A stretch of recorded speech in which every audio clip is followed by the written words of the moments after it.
Hello guys, today I will be showing you how to change a language on your phone. If you find this video helpful, please do like and subscribe. So let's start. First, you have to go to your settings, scroll down and go to language and region. Now, I know that Android have different settings and features. You just have to go to the search icon and look for language. And what you're going to do here is you have to tap on language.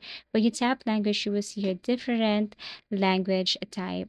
So in order for you to change that, you just have to simply tap on the language or specific language that you want to use.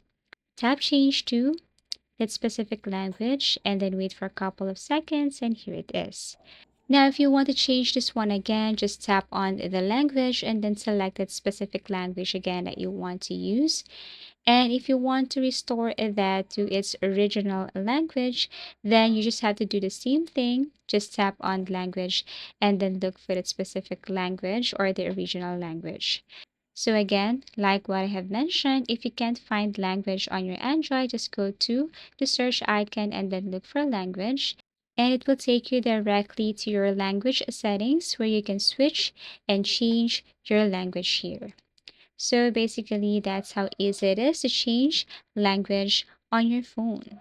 Thank you for watching and see you again in our next video tutorials.